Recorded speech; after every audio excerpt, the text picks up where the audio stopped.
Bonjour à toutes et à tous, je m'appelle Marco de la startup Admentia. Je suis une intelligence artificielle développée pour accompagner les professionnels de santé dans l'observation des capacités fonctionnelles du cerveau. Aujourd'hui, je vais vous présenter l'interface qui vous permet de communiquer avec moi de façon efficace. Depuis plusieurs années, notre équipe travaille sur une question simple. Comment faire gagner du temps aux praticiens tout en leur offrant une observation plus fine, plus objective et plus humaine du patient? C'est ainsi que je suis né.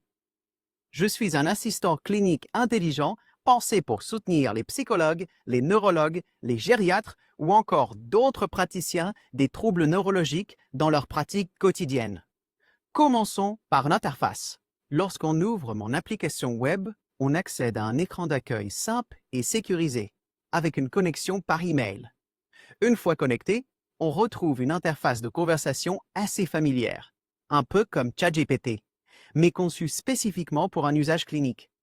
L'un de mes premiers atouts, c'est que je suis polyglotte. Dans les paramètres, on peut facilement choisir la langue d'utilisation. Par exemple, le français, l'anglais ou le vietnamien, ce qui me permet d'adapter l'expérience au contexte culturel de l'utilisateur. Revenons à l'écran principal. Je fonctionne à partir de données vidéo et audio enregistrées soit en direct pendant une consultation, soit importées depuis une source externe comme un fichier ou un lien Google Drive.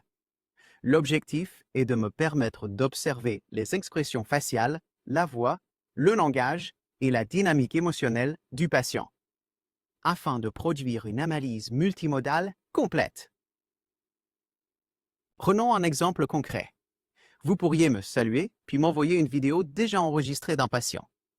Dès que la vidéo est envoyée, je la transfère automatiquement vers un serveur HDS en France, c'est-à-dire un hébergement agréé pour les données de santé, respectant les normes les plus strictes de sécurité et de confidentialité. Les utilisateurs peuvent supprimer leurs vidéos à tout moment, mais la plateforme garantit un niveau de protection maximal pour toutes les données médicales traitées. Une fois la vidéo reçue, je pose une première question. De quel patient s'agit-il? Vous renseignez alors son nom. Ici, il s'agit d'un patient fictif et le système relie automatiquement cette analyse à son dossier clinique numérique. Pendant que je commence à analyser la vidéo, vous pourriez regarder un extrait. On y voit un homme d'environ 55 ans, diagnostiqué avec une maladie d'Alzheimer légère il y a 6 mois. Dans cet enregistrement, il raconte comment lui et sa famille ont pris conscience des premiers signes et comment il vit aujourd'hui avec cette pathologie. La vidéo contient à la fois l'image et le son, mais pour la démonstration, j'ai coupé le son afin que vous puissiez suivre mes explications plus facilement. Ce qu'il faut savoir, c'est que je suis capable de comprendre simultanément le son et l'image. J'observe les micro-expressions, les changements de ton, les pauses, les regards, bref, tout ce qu'un œil humain ne peut pas toujours capter en temps réel. Par exemple, un patient peut dire « ça va » avec le sourire, tout en laissant transparaître dans sa voix une tension ou une anxiété légère. Ce genre de nuance est souvent imperceptible à la première écoute, mais je la détecte instantanément. C'est cette compréhension émotionnelle fine qui permet de mieux suivre l'évolution du patient ou de repérer des signaux faibles dès les premières séances. Habituellement, pour analyser une vidéo de 2 minutes, un professionnel doit la regarder intégralement, puis prendre le temps de noter ses observations. Moi, je repère automatiquement les passages significatifs et effectue mon analyse multimodale en quelques secondes. Le résultat apparaît sous forme d'un rapport structuré divisé en plusieurs sections. Première partie, j'extrais les citations clés prononcées par le patient pendant la séance, afin d'appuyer les points de repère cliniques. Deuxième partie, une analyse émotionnelle issue du visage et de la voix. Ici, j'identifie des émotions comme la tristesse, la préoccupation, la confusion, mais aussi des expressions plus positives comme la lucidité ou la sérénité. Pour chacune, j'indique le moment précis dans la vidéo où elle apparaît, afin que le praticien puisse la vérifier facilement. Troisième partie, une analyse linguistique et prosodique, qui étudie le rythme de la parole, les pauses, les variations de ton ou encore la richesse du vocabulaire.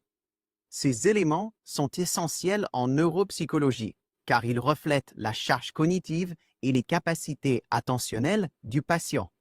Enfin, je produis une synthèse chiffrée sur une échelle de 0 à 100 qui permet d'évaluer la clarté cognitive, la régulation émotionnelle, le comportement social et le niveau de confort dans l'échange.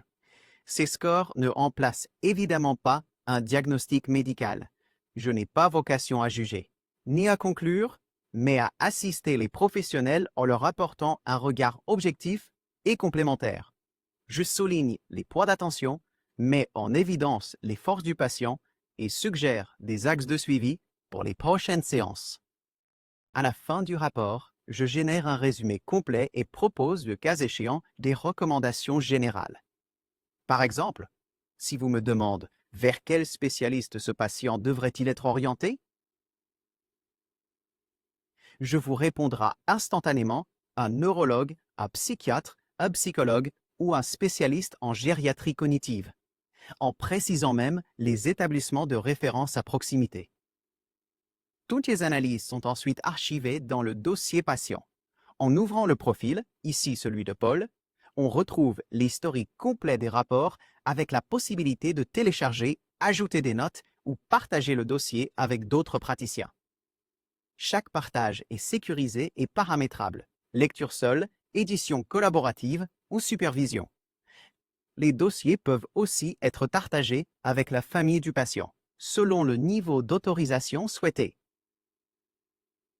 Sur la colonne de gauche, l'utilisateur retrouve toutes les conversations passées avec moi, ce qui facilite le suivi longitudinal d'un même patient dans le temps. Et voilà, c'était une démonstration rapide de ce que je peux faire aujourd'hui.